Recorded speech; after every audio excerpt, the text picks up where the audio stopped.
ಖಂಡಿತವಾಗಿಯೂ ಇವತ್ತಿನ ಶರಾವತಿ ನದಿ ಉಳಿಸಿ ಹೋರಾಟ ಒಕ್ಕೂಟದಿಂದ ಹಮ್ಮಿಕೊಂಡಿರತಕ್ಕಂಥ ಪ್ರತಿಭಟನೆ ಮತ್ತು ಬಹಿರಂಗ ಸಭೆ ಬಹಳ ಯಶಸ್ವಿಯಾಗಿ ನಡೆದಿದೆ.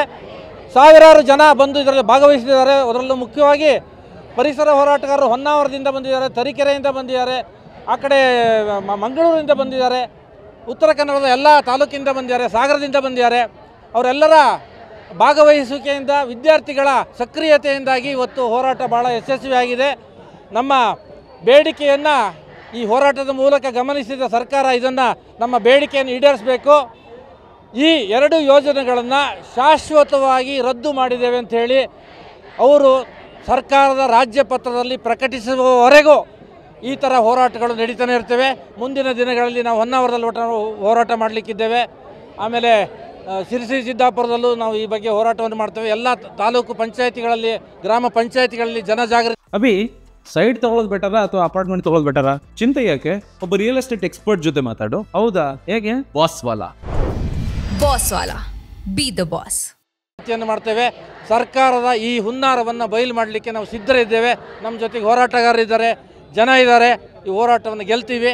ಅಹಂಕಾರಕ್ಕೆ ಬೀಳದೆ ತಕ್ಷಣದಲ್ಲಿ ಸರ್ಕಾರ ಈ ಯೋಜನೆಗಳನ್ನು ಶಾಶ್ವತವಾಗಿ ರದ್ದುಗೊಳಿಸಿದರೆ ಅವರ ಶ್ರಮ ಮತ್ತು ನಮ್ಮ ಸಮಯ ಎರಡೂ ಉಳಿತದೆ ಅಂತಕ್ಕಂಥ ಮಾತನ್ನು ಈ ಸಂದರ್ಭದಲ್ಲಿ ನಾನು ಹೇಳಲಿಕ್ಕೆ ಬಯಸ್ತೇನೆ. ನಾನು ಅಖಿಲೇಶ್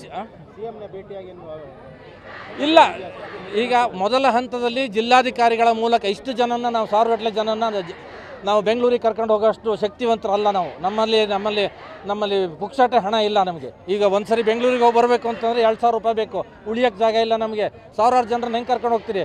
ಅದಕ್ಕೆ ಈ ವಿಕೇಂದ್ರೀಕೃತ ವ್ಯವಸ್ಥೆಯಲ್ಲಿ ಜಿಲ್ಲಾಧಿಕಾರಿಗಳ ಮೂಲಕ ನಾವು ಈಗ ಇವರಿಗೆ ಕಳಿಸಿದ್ದೀವಿ ಮನವಿನ. ಅದು ಶೀಘ್ರದಲ್ಲಿ ತಲುಪ್ತದೆ. ಅದಕ್ಕೆ ಉತ್ತರವನ್ನು ಹೇಳ್ತೇವೆ ಅಂತ ಹೇಳಿದ್ದಾರೆ. ಆದ್ದರಿಂದ ಈ ಹೋರಾಟವನ್ನು ಬಿಡುವ ಪ್ರಶ್ನೆ ಇಲ್ಲ. ಸರ್ಕಾರ ಬಗ್ಬೇಕಷ್ಟೇ. ಅದು ಈಗಲೇ ಬಗ್ಗಿದ್ರೆ ಭಾರಿ ಒಳ್ಳೆಯದು. ಮುಂದಿನ ದಿನಗಳಲ್ಲಿ ಅವರು ಬಗ್ಗದು ಲೇಟ್ ಆಗುತ್ತೆ. ಅಹಂಕಾರ ಪ್ರತಿಷ್ಠೆ ಅಂತಂದರೆ ನಾವು ಬಿಡೋದಿಲ್ಲ, ಅದನ್ನ ಬಗ್ಗಿಸ್ತೀವಿ. ಅದನ್ನ ಜನರಿಂದ ಬಂದಿರತಕ್ಕಂಥ ಸರ್ಕಾರ ಜನರ ಮಾತನ್ನು ಕೇಳಬೇಕು ಅಷ್ಟೇ. ಪ್ರಜಾಪ್ರಭುತ್ವ ಅಂದರೆ ಏನರ್ಥ? ಜನರ ಮಾತನ್ನು ಕೇಳಬೇಕು. ಅವರು ಜನರ ಆಶೋತ್ತರಗಳನ್ನು ಯಾರು ಬೇಕು ಅಂತ ಹೇಳಿದರೆ ಪಂಪ್ ಸ್ಟೋರೇಜ್ ಯೋಜನೆಯನ್ನು ಇಲ್ಲಿ ಶರಾವತಿ ಕೊಡಲು ಮಾಡಿ ಅಂತ ಅರ್ಜಿ ಕೊಟ್ಟಿದ್ವು ನಾವು. ಇವರೇ ಕಳ್ಳರು ಚುನಾವಣಾ ಬಾಂಡಲ್ಲಿ ದುಡ್ಡು ತಗೊಂಡು ಅವರಿಗೆ ಕಂಪನಿಗೆ ಅನುಕೂಲ ಮಾಡಿಕೊಡ್ಲಿಕ್ಕೆ ಮಾಡಿದ್ದಲ್ವ ಇದು? ನಮಗೇನು ಗೊತ್ತಾಗೋದಿಲ್ಲ ಅಂತ ತಿಳ್ಕೊಂತಾರೆ ಇವರು. ನಾವೇನು ಕಿವಿಯನ್ನು ಹೂವು ಇಟ್ಕೊಂಡಿದ್ದೀವ?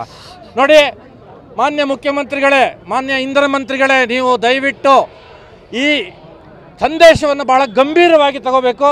ಇಲ್ಲಿಗೆ ಈ ಯೋಜನೆಯನ್ನು ಬಿಟ್ಟಿದ್ದೇವೆ ಅಂತ ನಮಗೆ ನಿಮ್ಮ ಮೇಲೆ ನಮಗೆ ಯಾವುದೇ ದ್ವೇಷ ಇಲ್ಲರಿ. ನೀವೇನು ನಮ್ಮ ದಾಯವಾದಿಗಳಲ್ಲ, ನೀವೇನು ನಮ್ಮ ಆಸ್ತಿ ಹೊಡೆದಿಲ್ಲ. ನಮ್ಮದೇನು ಪಶ್ಚಿಮ ಘಟ್ಟವನ್ನು ಹಾಳು ಮಾಡ್ತಕ್ಕಂಥ ಇಂಥ ಯೋಜನೆಗಳನ್ನು ನೀವು ತರಬೇಡಿ. ಯಾಕೆಂದರೆ ಪಶ್ಚಿಮ ಘಟ್ಟಗಳಿದ್ದರೆ ನಿಮ್ಮ ವಿಧಾನಸೌಧನೂ ಇದೆ, ನಿಮ್ಮ ಕಾರು ಬಂಗ್ಲೆನೂ ಇರುತ್ತೆ. ಪಶ್ಚಿಮ ಘಟ್ಟಗಳಲ್ಲಿ ಇಂಧನ ನಿಮಗೂ ಕರಟ, ನಮಗೂ ಕರಟ. ಆದ್ದರಿಂದ ಬಹಳ ನಾನು ಎಚ್ಚರಿಕೆಯಿಂದ ಹೇಳ್ತಾ ಇದ್ದೀನಿ. ಈ ಮಾಧ್ಯಮಗಳ ಮೂಲಕ ಇಲ್ಲಿಗೆ ನೀವು ಇದನ್ನು ಬಗೆಹರಿಸಿ ಕೈ ಬಿಡಿ ಅಂತ ಮತ್ತೊಮ್ಮೆ ವಿನಂತಿ ಮಾಡ್ತೀನಿ. ಧನ್ಯವಾದ.